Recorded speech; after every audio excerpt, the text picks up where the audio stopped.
I thank the chairwoman.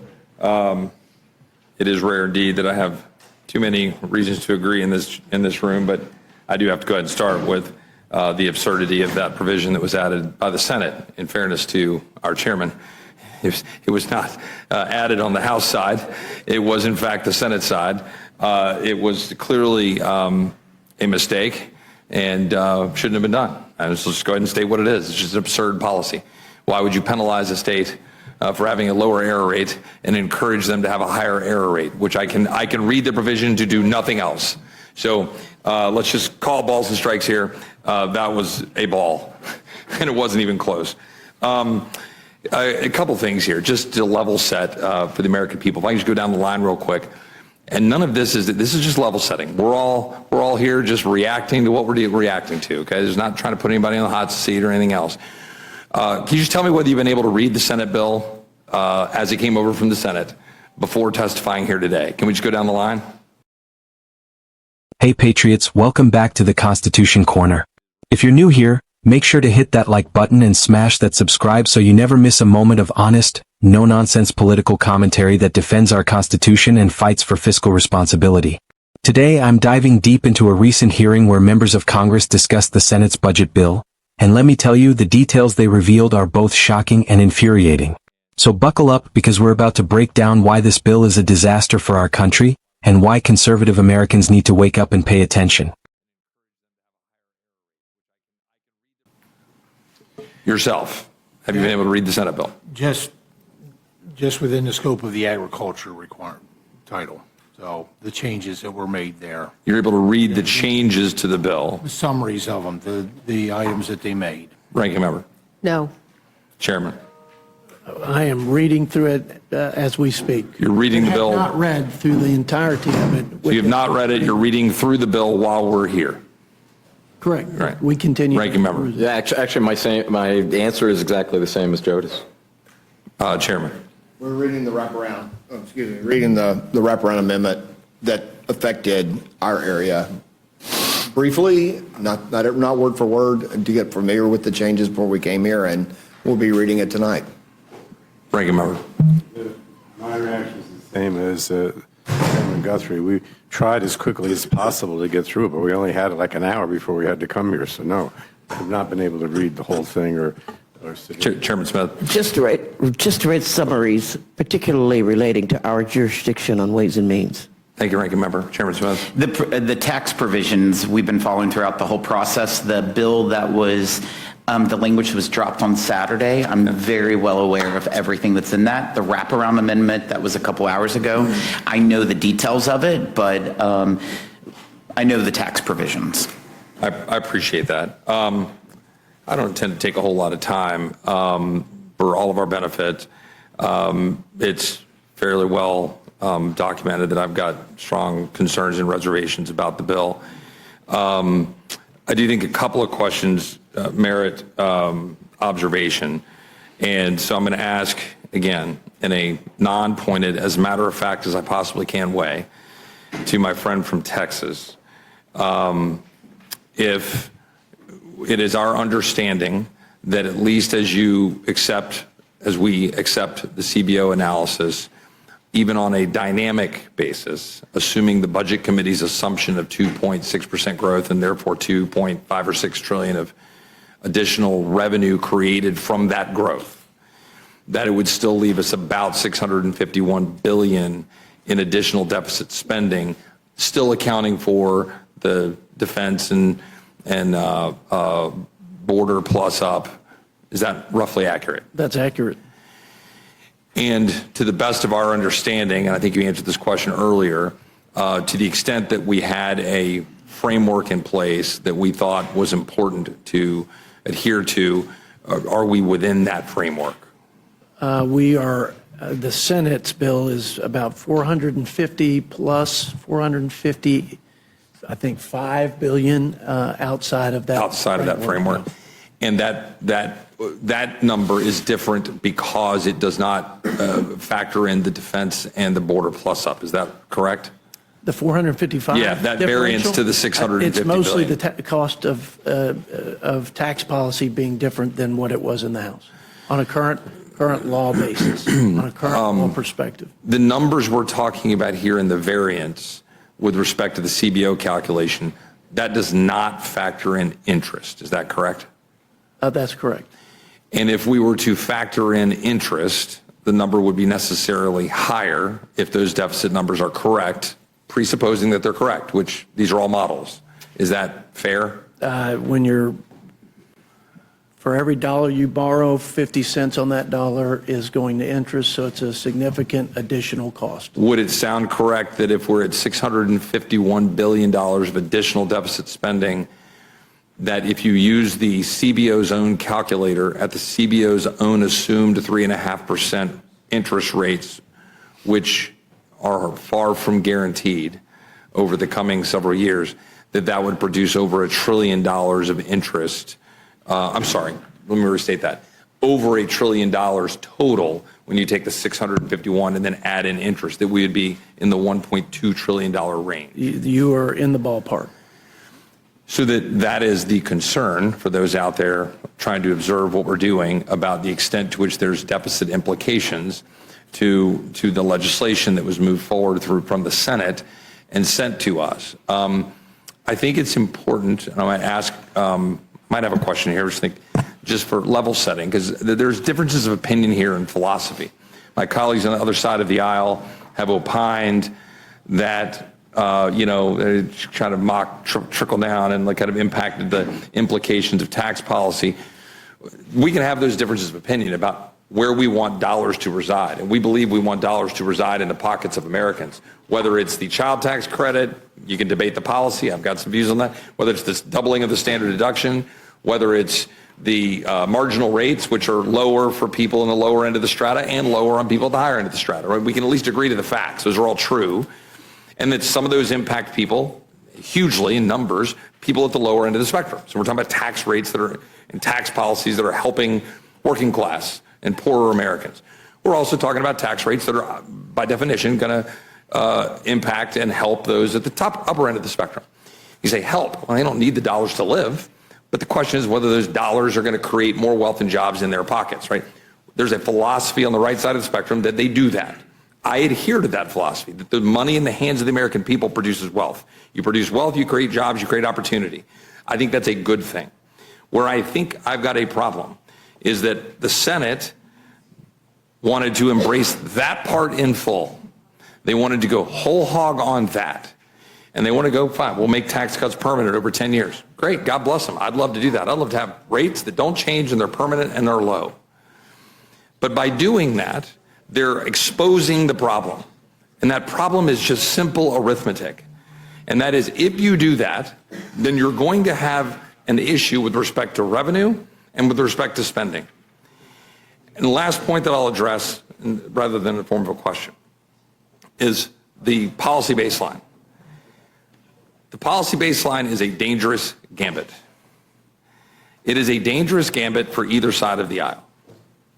Because to my colleagues on this side of the aisle, please come explain to me, when my colleagues on that side of the aisle are talking about what's going to happen with the Affordable Care Act subsidies, what's going to happen in future policymaking when it comes to things we disagree with, when you just assume what is current policy rather than having us vote on said policy.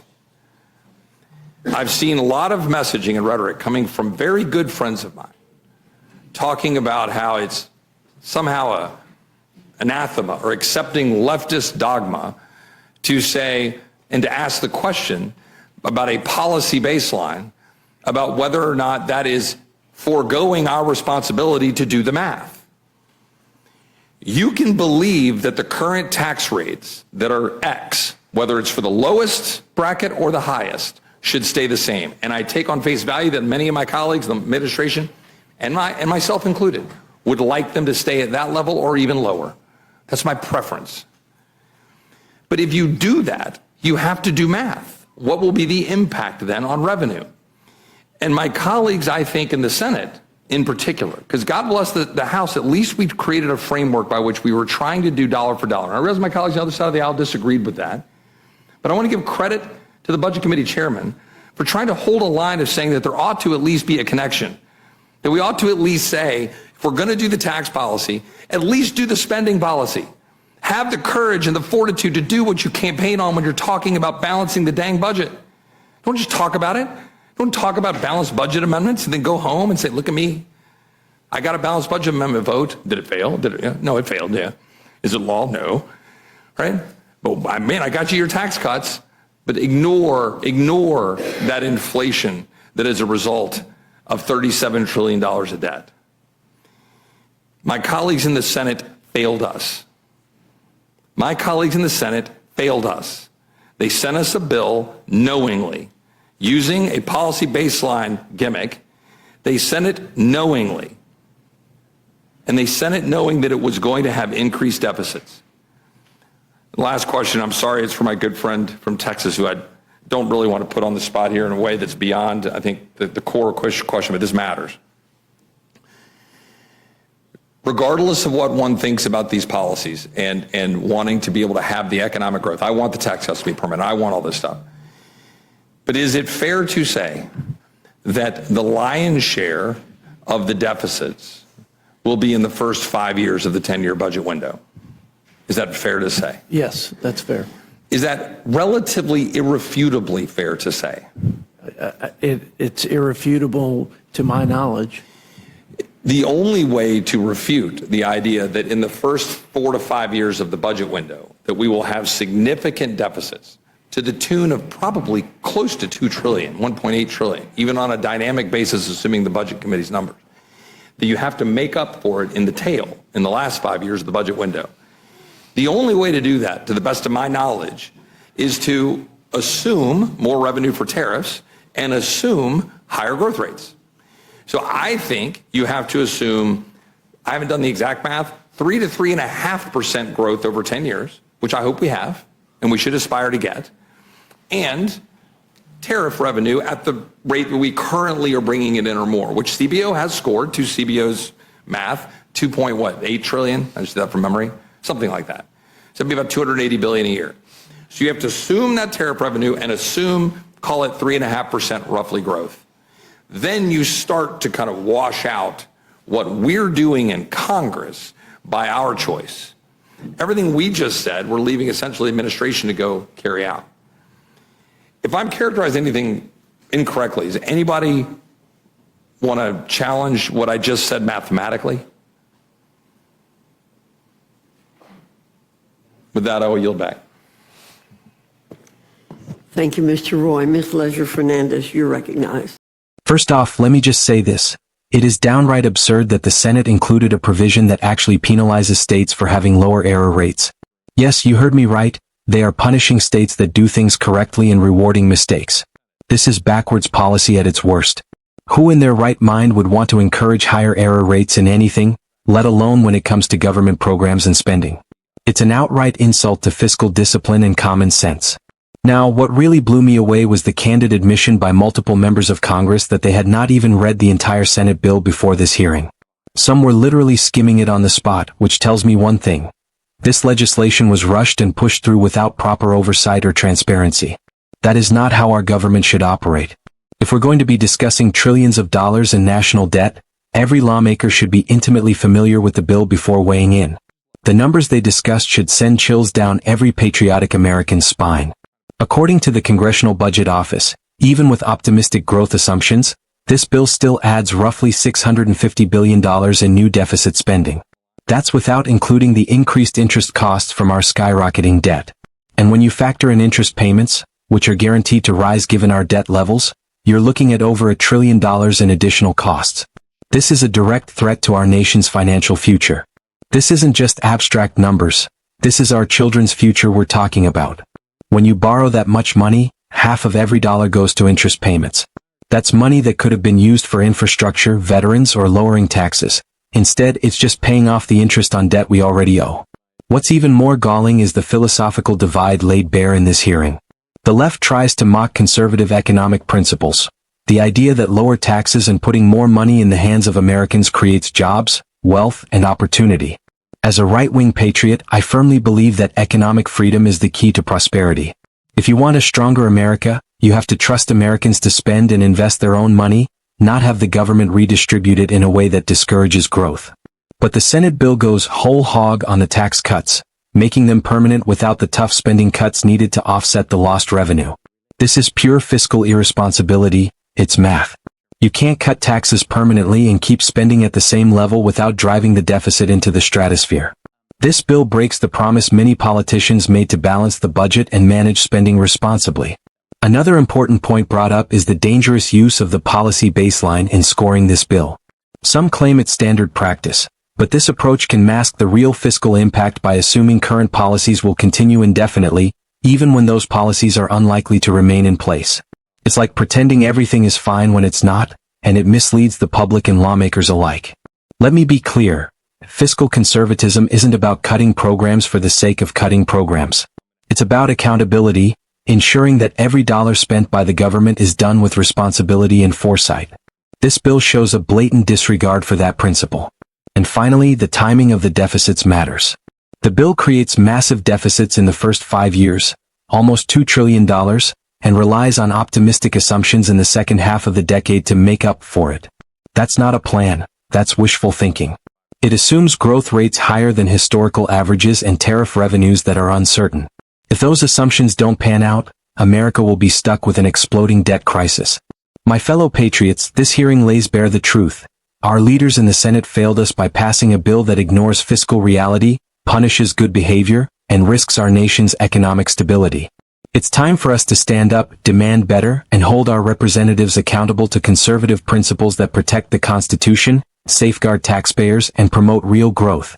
If you agree with me, please hit that like button and subscribe to the Constitution Corner for more straight talk on America's most pressing issues. Share this video with your friends and family. We need to spread the truth far and wide. We are the Constitution Corner, where Americans' root guides its future. Until next time, stand strong, speak truth, and may God bless the United States of America.